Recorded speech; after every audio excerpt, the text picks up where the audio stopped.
নমস্কাৰ। আজি আমি ক্লাছ 10ৰ হৰে কৃষ্ণ ডেকাৰ দ্বাৰা ৰচিত দৃশ্যান্তৰ কবিতাটো পঢ়িম।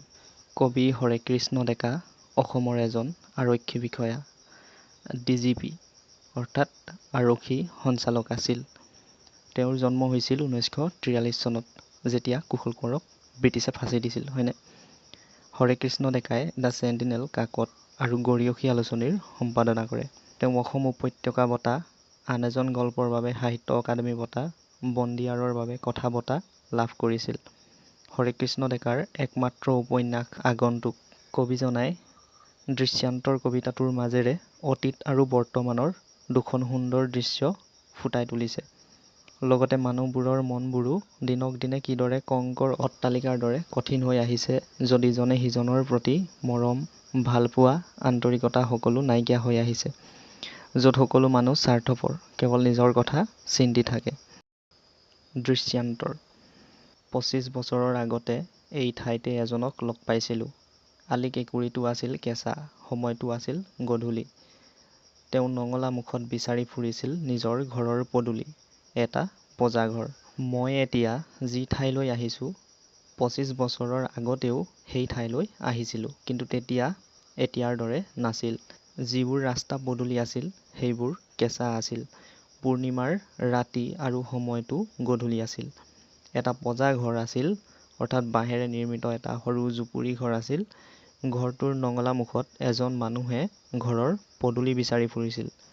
আকাশ ধিয়াই কেইজোপামান কাকিনী তামোল, ঘৰৰ দাঁতিত আগলি বাঁহৰ নমিত নমস্কাৰ।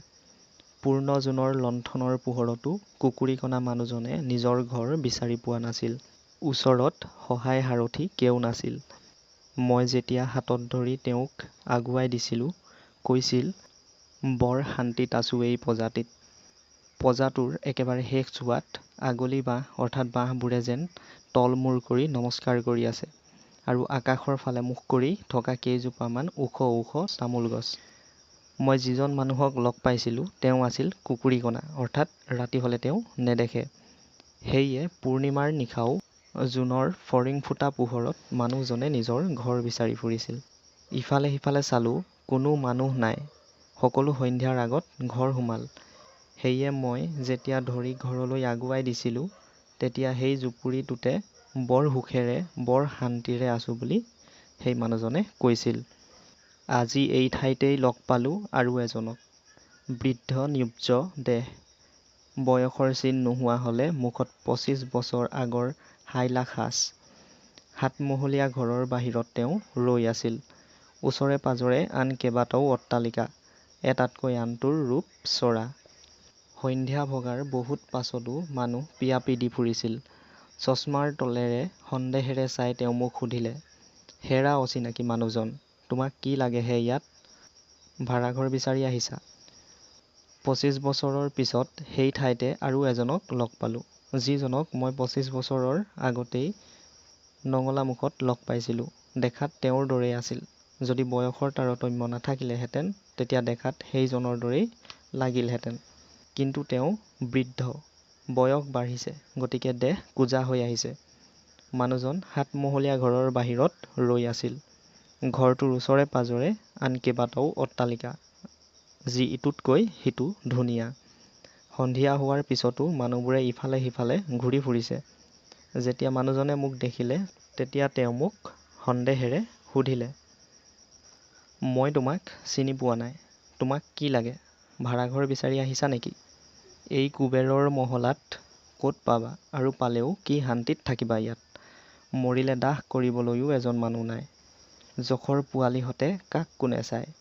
এই বুলি কৈ তেওঁ সাতমহলীয়া ঘৰৰ ভিতৰলৈ সোমাই গ'ল। এই কংক্ৰিটৰ হাবিখনত তেওঁক বিচাৰি নাপালোঁ আৰু। বৰ অশান্তিৰে উভতি আহিলোঁ। য'ত কেৱল ধনৰ মেলা চলে। য'ত ধন, সা-সম্পত্তিৰ বাহিৰে আন একো নাই। ইয়াত তুমি ক'ত ভাড়াঘৰ পাবা? আৰু যদি পোৱাও, থাকি অলপো শান্তি নোপোৱা। কিবা বিপদত তুমি পৰি থাকিলেও ইয়াত চাবলৈ মানুহ নাই। সকলো নিজক লৈ ব্যস্ত। তোক মাৰি মই খাওঁৰ দৰে। মৰিলে মৃতদেহ দাহ কৰিবলৈও কোনো নাহে। কোনেও কাকো নাচায়। এইখিনি কৈ মানুহজন সাতমহলীয়া ঘৰটোৰ ভিতৰলৈ সোমাই গ'ল। তেওঁক আৰু সেই কংক্ৰিটেৰে নিৰ্মিত অট্টালিকাবোৰৰ মাজত বিচাৰি নাপালোঁ। অশান্তিৰে মই ঘূৰি আহিলোঁ।